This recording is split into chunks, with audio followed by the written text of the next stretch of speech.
Good day. My name is Jaidev Chiba, and welcome to another TechCentral TCS Plus podcast.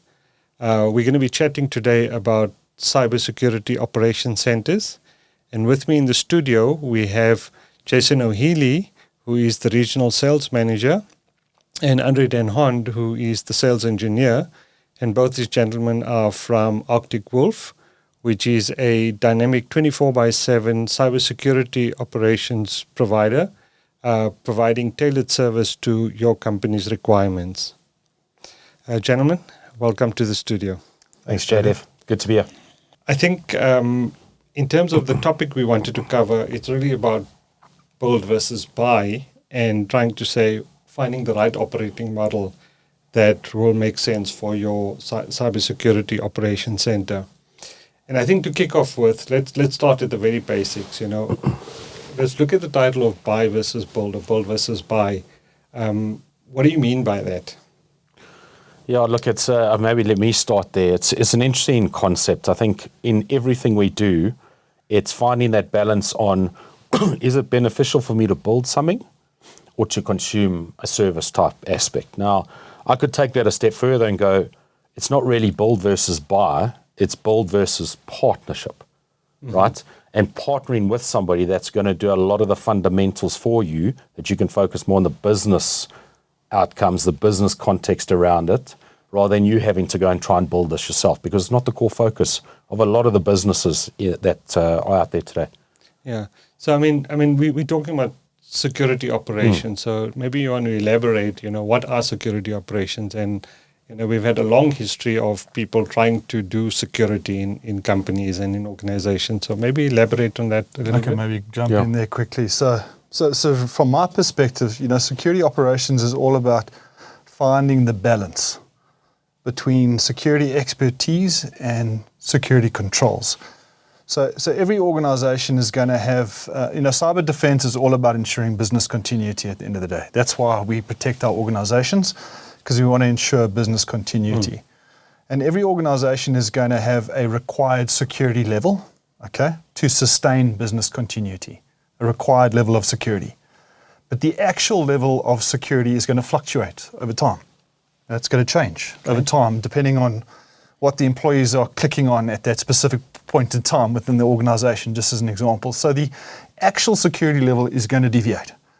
And from my perspective, security operation is all about finding the balance between the actual security level and the required security level, because you don't want to spend too much money on security controls and security tools, because some organizations can have too much security, and then their policies are too strict. So it actually affects the way the employees actually do work, makes them inefficient in how they operate.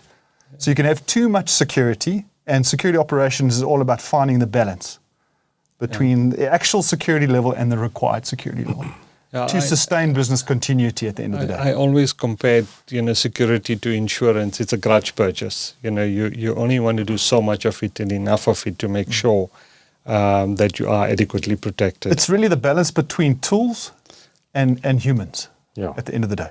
That's what security is. And I think security operations becoming more efficient in the way you do security, right? It's not just about the tools focused and those sort of things. It's, to Andre's point, it's that balance, but having the operational efficiency around how you do things, because that's probably the fundamental challenge when it comes to a lot of the security challenges that we're seeing today. Yeah. So we speak about buy versus build, or build versus partnership.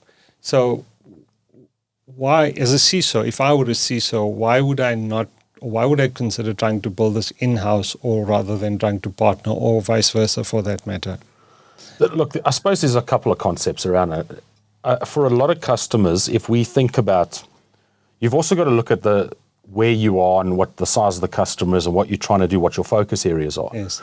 For a lot of customers, to try and build a cybersecurity operations environment is not the most cost-effective thing to do, right? I've got to look at all the tools. I've then got to make sure that I have the right skills, looking at the right tools at the right time. Now, skills is a massive challenge globally. In South Africa, it's an even bigger issue because it's hard to find skill. It's even harder to retain that skill.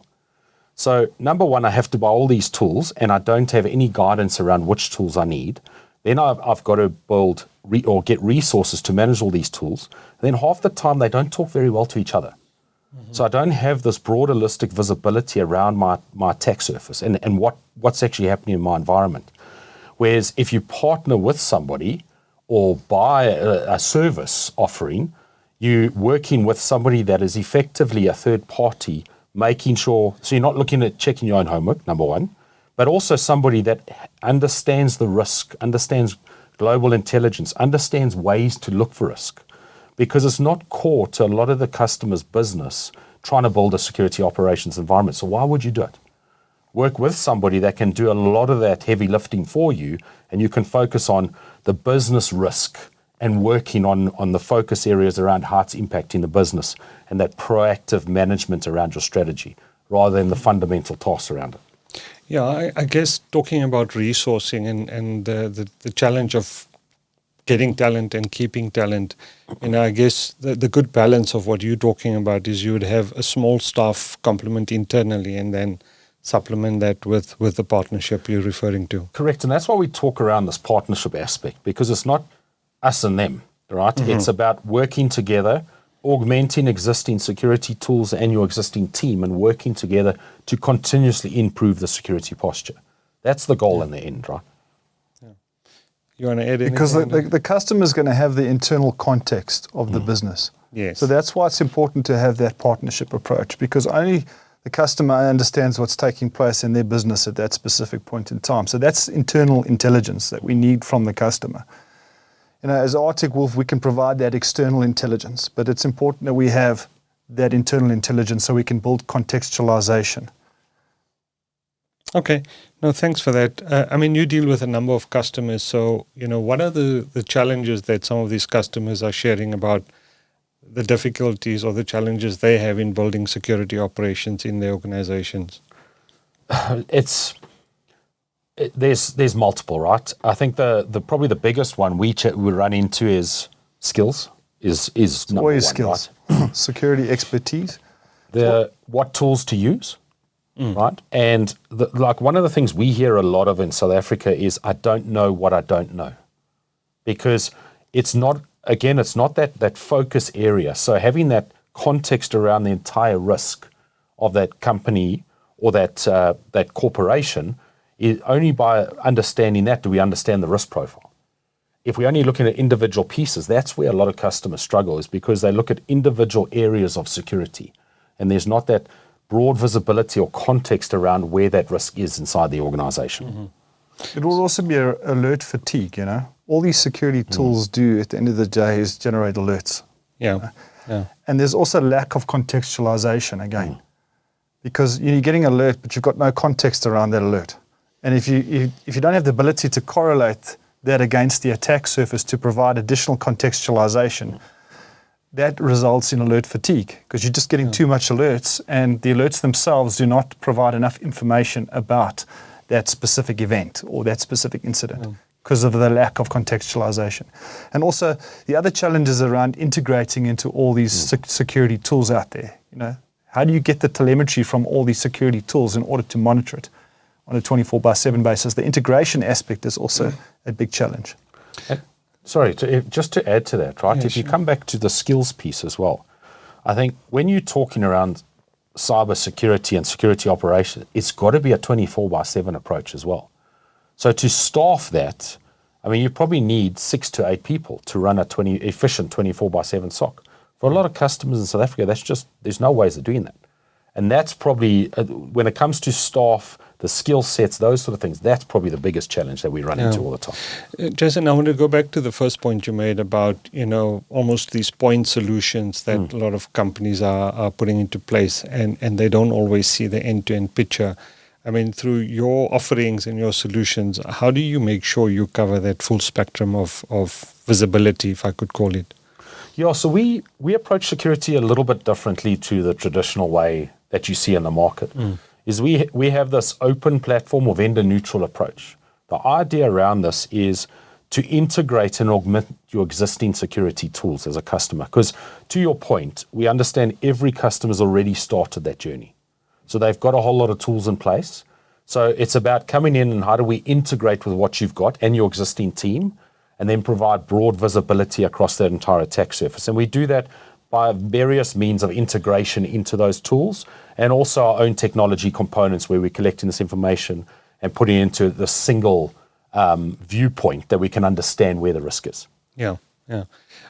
If you had to step away and ask the question of building security operations in an organization, I guess whether it's in-house or through partnership, what are those core building blocks that you would generally look at?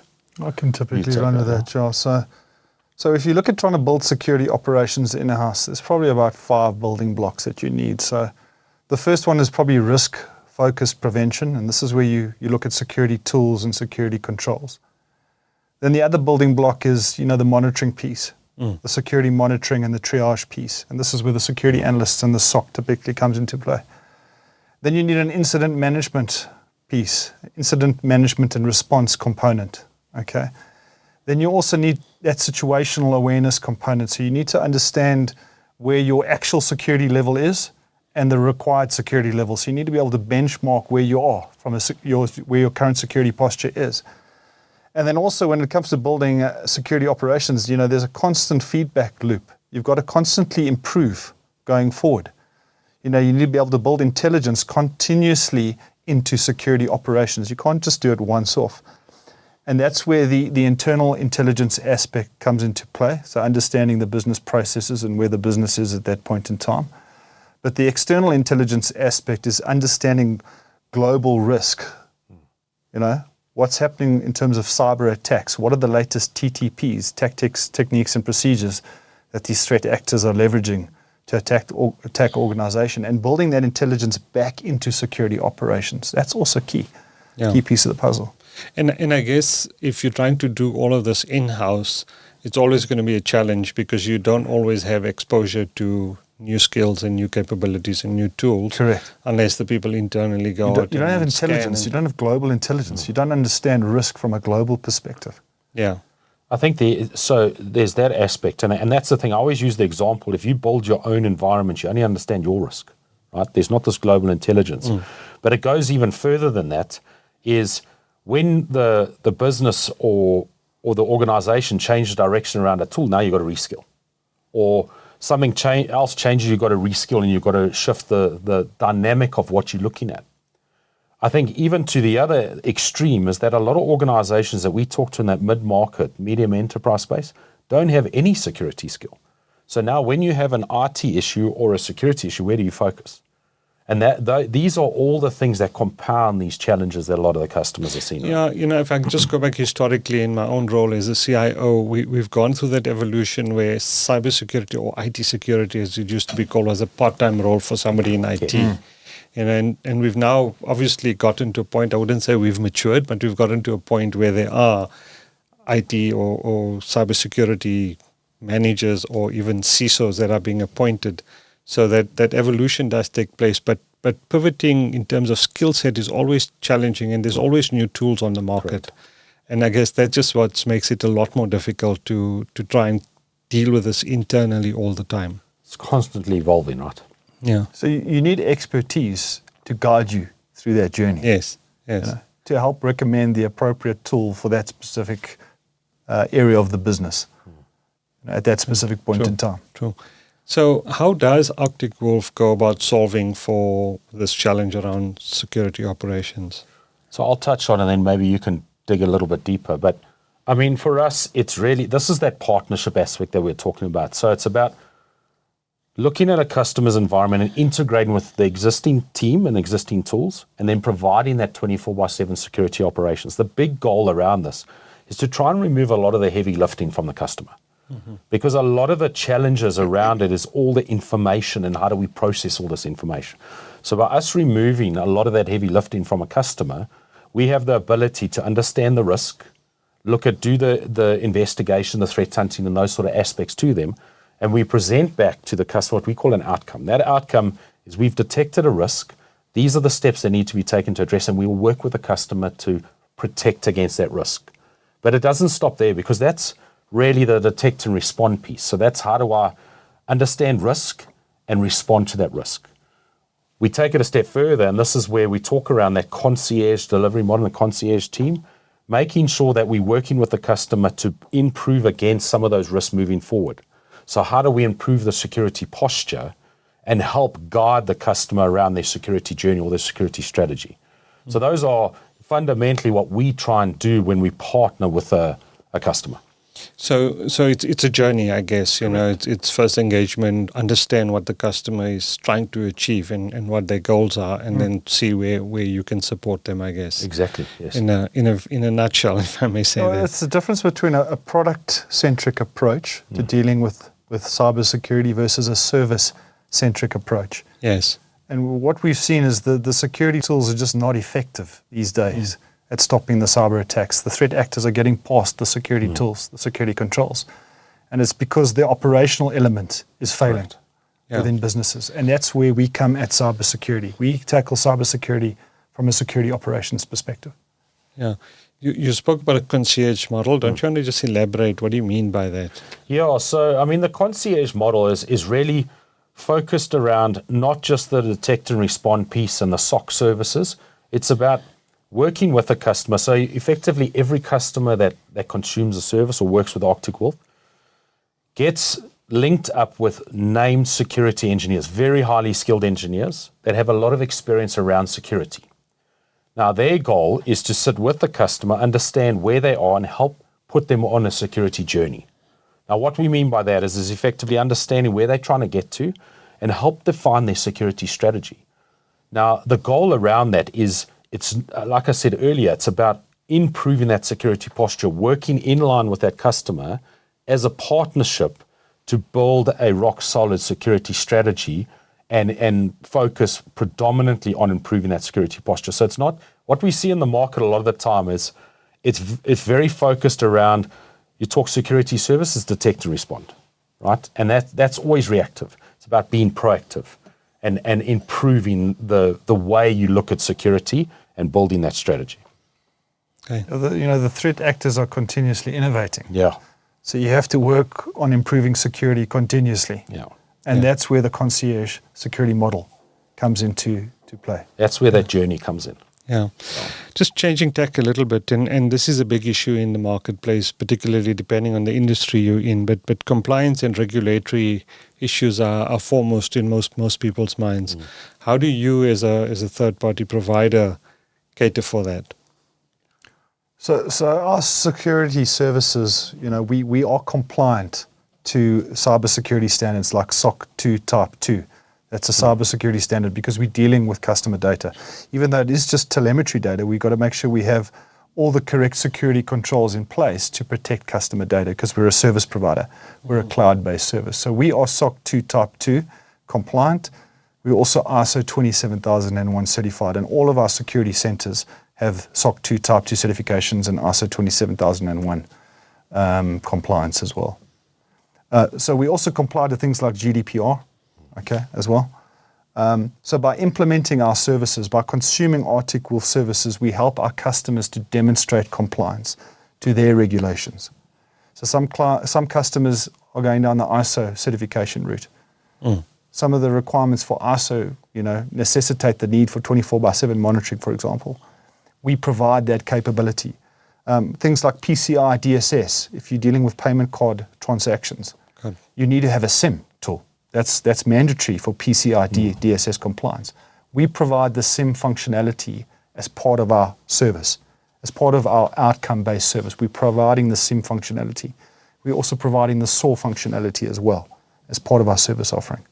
Yeah, maybe just to add on to that, what we also see is for some of the smaller companies as well, trying to be compliant to work with a lot of the big corporates, so that third-party risk aspect. Yes. A lot of the time they get a lot of pressure gets put on them to have SOC, all these sort of aspects. So that is somewhere where we work quite a lot with a lot of the smaller customers to make sure they have these service offerings that they're actually compliant to work with a lot of those big organizations as well.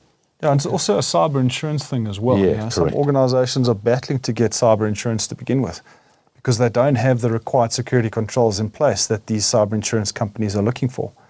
By implementing our services, we deliver those security controls, many of the security controls that the cyber insurance companies are looking for.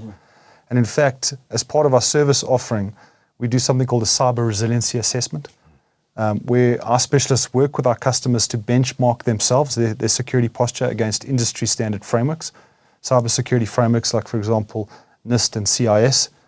Work with them to benchmark themselves against those security frameworks, figure out where the gaps are, and we can produce cyber resiliency reports around those specific frameworks and insurability reports as well around those specific reports. Okay, so the threat landscape is continuously evolving and it's probably getting more and more complex as we go along. So how do you guys as Arctic Wolf, keep up and be dynamic enough to keep up with what's going on in the marketplace? Yeah, maybe to talk around that. So I think this is where that value of that global intelligence comes in. So remember, everything we do, we have a huge amount of customers from a global perspective. And maybe to put that in context, so we take on board about 6 trillion security events a week into this platform. Now, what that gives us is a huge amount of intelligence around global risk. And the benefit of that is we could detect some sort of risk happening somewhere else in the world, and we can automatically understand that risk across our entire customer base to proactively protect against that. But it also goes a step further. So we have our Arctic Wolf Labs team that is a whole lot of data scientists and very, very intelligent people that are building intelligence back into this platform. So everything we do and every risk we identify, we build back into this platform, and that helps us continuously evolve the cybersecurity protection that we deliver as part of the service offering. Okay, no, thanks. It's basically leveraging the power of data from all of our customers. It's really, you can't do cybersecurity on your own these days. With the advent of artificial intelligence and machine learning and generative AI, you can't do cybersecurity on your own anymore. You need to do cybersecurity as part of a larger organization, of a bigger group. And that's what our platform approach allows us to do. So it allows us to leverage the power of data from all of our customers to build intelligence to protect all of our customers going forward into the platform. So the intelligence is built into the platform, typically using machine learning concepts. Okay, and we build that intelligence back into the platform to essentially inoculate the entire customer base from any new threat that we've detected. No, I think that leads to my question around future trends, because clearly, AI and machine learning, all of these technologies have become kind of mainstream these days. So going forward into the future, what are the future trends that you are seeing, particularly impacting the cybersecurity world? Yeah, you may. I think what we're going to see is a lot of consolidation in the cybersecurity space. In fact, we saw it, I think yesterday or the day before, Sophos has just acquired SecureWorks. Mm-hmm. So in terms of vendors, there's going to be a lot of consolidation in the space. The small guys are essentially going to disappear, be swallowed up by the larger guys. So that's what you'll see in the future happening more and more. Is that because they provide a niche solution that kind of needs to be consumed or subsumed? Again, they're probably only tackling a small area when it comes to cybersecurity. Yes. They're not looking at security operations in general. So security operations is more than just a SOC. It's the proactive piece as well. It's a continuous vulnerability management. It's a security awareness training. It's full-blown incident response capability. That's all under the umbrella of security operations. So you're going to see a lot of these smaller organizations that focus on specific niche areas of cybersecurity are going to be swallowed up by the larger crowd. Yeah, and I think the risk is just going to exponentially grow, right? I mean, Andre touched on AI. It's become, you look at the concept around how easy it is to attack something or build something through AI intelligence. The key fundamental is we've got to become more efficient in how we look at security. And that's what we need to focus in on. We talk around it a lot, the evolvement the growth of these companies that actually target companies or existing customers. So extortionary, ransomware as a service companies. There's a lot of focus in how we can attack companies and what we can use the intelligence around. So I think as much as we talk around how the threat's evolving, it's just going to become far greater and a lot more of it happening as we see this grow. Yeah, and I guess you need to start narrowing down the focus of how you want to deal with these rather than trying to solve every problem on the face of the planet and not being effective by doing that. Yeah, and I think the other fundamental is understanding across the entire attack surface of a customer, because that helps you identify risk quicker, and it helps you understand the context around that risk and what it's potentially attacking. I mean, we always use the example is, you think about the way we look at cybersecurity is effectively us being the armed response, monitoring all these different areas, understanding the risk, provided guided and automated remediation depending on that risk. Yeah. From a 24/7 approach. Okay. No, that's great. I think it's been a great conversation, by the way, and thank you for that. Just in closing, any last thoughts from both of you? Maybe just from my side, I think what we have seen is, like, we've been in South Africa a couple of years now, and to your point a bit earlier, it was a very tactical approach to cybersecurity. It was that grudge purchase. We actually seen a bit of a different dynamic in the last couple, or this year, I would say in the last couple of months, where customers are starting to look at cybersecurity a lot more strategically and starting to look at it, how do I help build this as part of my strategy inside my organization? So that's the first piece. And the second piece is, it is far easier to consume a service-based approach than trying to build this yourself, because we spoke about the challenges around building it yourself and the costs potentially and all that, but the time frame is also a challenge. You could, if you try and build your own security operations, you're talking 6 to 12 months. We look at trying to onboard a customer in 30 to 45 days. So time to protection is important. And the key thing is, all I want to leave everyone with is that we're here to help. So happy to come and chat to you, understand where your risk is, and see how we can potentially help. Yeah, and I mean, to the point, the fact that you require such a wide range of capabilities, skills, and insight, and it's not today, it's on a continuous basis, you're going to keep that up to date, I think does make it a lot more attractive to partner with somebody like yourselves. Andre, any last words from you? No, I think the main differentiator around Arctic Wolf is we can plug into a customer's existing security stack and their existing security posture. That's what our service is designed to do. No matter where that organization is in terms of cybersecurity maturity, they could be very reactive or they could be slightly more proactive. And our service is designed to plug into wherever they may be at that specific point in time and advance them further ahead. Move them to a more continuously adaptive, proactive state of cybersecurity defense. Thank you very much, guys. It's Thank you, been Jared. great, and appreciate you being in the studio. Thank you. Thank you very much.